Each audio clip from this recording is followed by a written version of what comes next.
Yep, so we have week 2 of the Wheeler Criterium series. So this week didn't have as many guys as far as on our team. It's quite a few DNA, so I figured the race would be more of a practice-y type feel. Lots of Charlie's guys in there also. But anyway, rolling, start off. I kind of started somewhat towards the back and kind of got in right here behind Andy, that's always a pretty good place to be. So of course Andy kind of turned it up, so I was right there in a good position to just go with him. So off we go. It's difficult to whittle down this much footage. This is quite a bit of good action footage. So cropped quite a bit out and sped a lot of it up like here. So anyway, we go, and there was a couple guys off the front. Looked like James and I can't remember the other guy's name. He's on that North Texas team. But we caught them, and he just keeps rolling. So we're going along, and so kind of one thing before the race, I was talking to Alex Fadak on our team and told him he needed, go for an attack, like the first lap, maybe after the first lap. So lo and behold, he was there, and he did. So it was a pretty good move hit. It was a good place to do it too, right after that turn. So like Jacob and Tony chased after him, which it's kind of just an experiment for him, I guess. Because he's kind of out of his element. So he's super strong, so I'm trying to kind of get him to try some different things, and just kind of as an experiment to see what happens. Just kind of have fun with it, which is what these races, the Tuesday nighters are all about, is just going out there and really pushing it, experimenting with some different things, getting out of your element and trying different things just to see what will happen. So anyway, looked like Chad. That's Chad there that jumped, and so I go with him, and then look up ahead and see that Alex had gotten dropped from the group there. So I go and burn a good match here to bridge up to the Tony and Jacob there, and kind of buried it right here a little bit because I wanted to catch him before we got to this.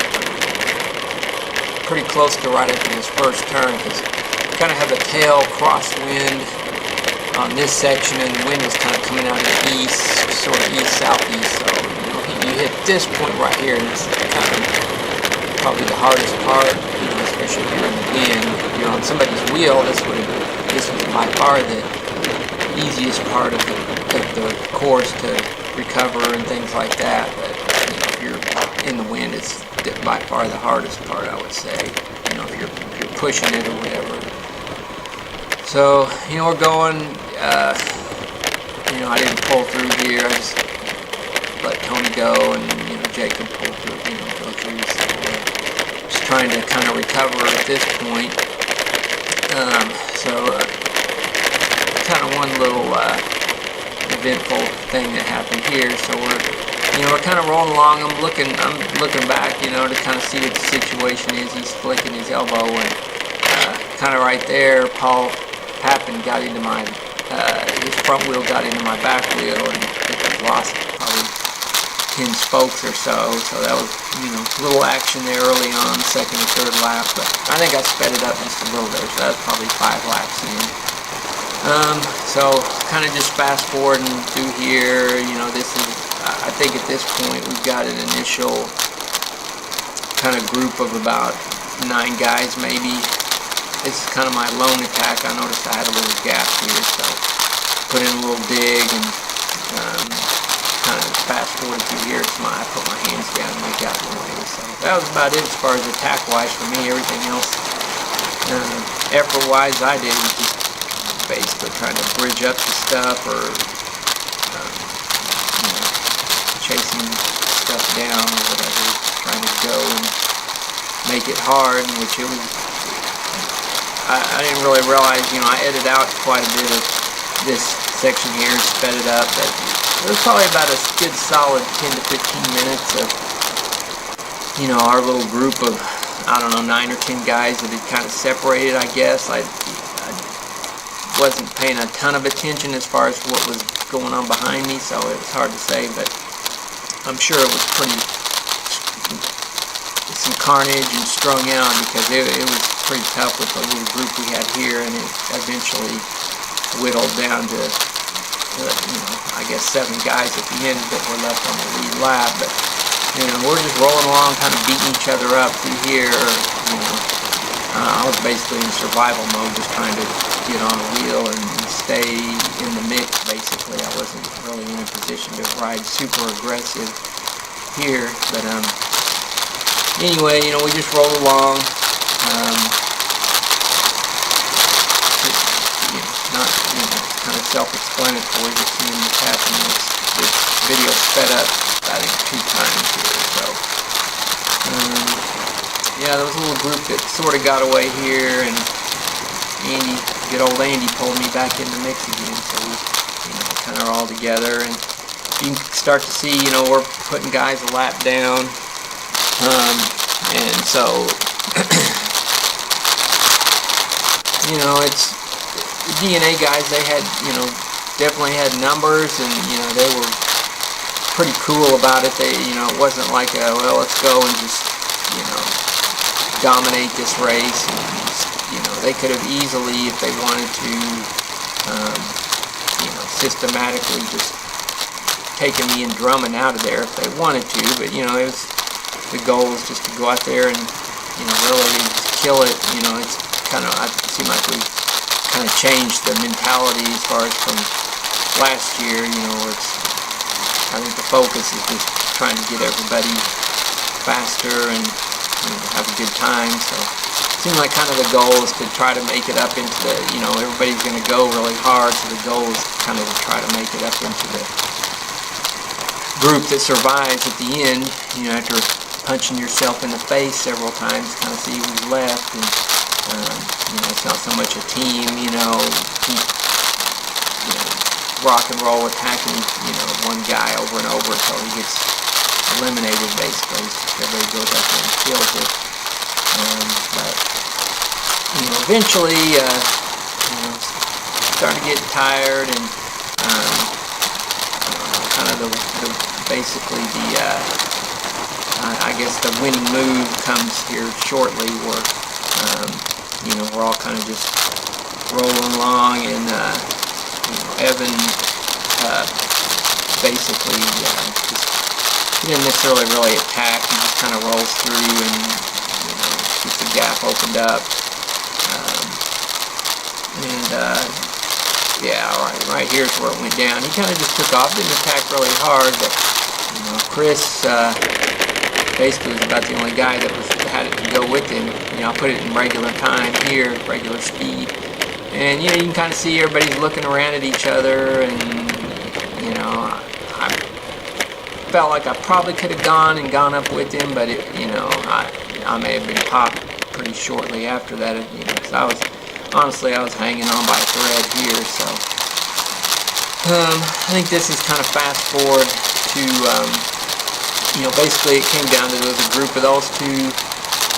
We kind of chased for a while, and there was a group of 5 of us, and we kind of just all sort of went semi-rotated, basically, and then eventually we caught the field here. So you know, we lapped the field, and Chris and Evans had made it through the field already, and took, I think, Eric Wild with them. So there was that group of 3 kind of up the road, but they're, you know, basically all a lap down. So you know, we just kind of rolled along through here. I think this is coming up on, you know, just kind of fast forwarded it through. You know, this is 5 to go.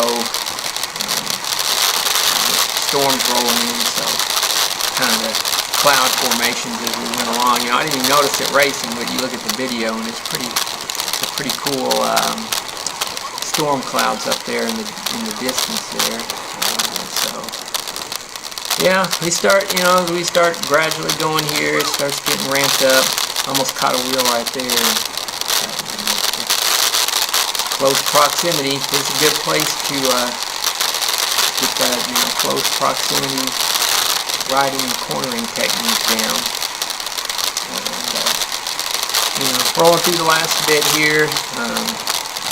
I don't know. One thing I just kind of like to mention, all you, you're not coming out to these races, you're really missing out, because this is, this time of year, kind of the tail end of the road season, getting ready for crit season coming up, and the experience and the fitness you get out of these, you just can't substitute it from doing your group rides, things like that. It's just not that hard.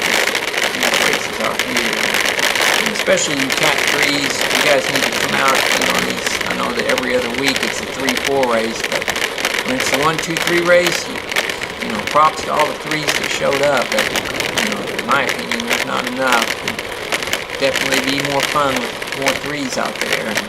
You gain valuable experience and just basically get a lot faster in the process. Not so much from a fitness perspective, but just learning how to ride at get that point when you're just right there at your limit, making split-second decisions on how to stay in the mix, basically. It's a very valuable experience. So anyway, I think this may be 3 laps to go, I think. And we're kind of really winding it up. I think little Ryan got up there at the front and kind of grill it. So we've got this kind of just a mix of, I think half the guys in here are flat down, the rest are still in our group here. So it's kind of, I guess technically we're still racing for third. I kind of felt, if I had an opportunity, I may try to go for it, but, it was like, those guys could have shelled me a long time ago, so, I just kind of go along with it, so, yeah, and I think this is actually the last lap. We're going for the, Chad took off a little bit ago, and Jacob's going for 4. Andy's right there. And he asked me after the race why I did sprinting, but he was like, oh, it's because I was a lap down. And I was like, nah, it's because I just didn't have anything. So, yeah, it was a fun race, hard, and it's a good time though. Again, if you're not going out to these, you need to go. You're missing out. It's a lot of fun. Got a keg of beer. It's good. So, anyways, thanks for watching. I'll try to keep up on filming these and such. So anyway, thanks for watching.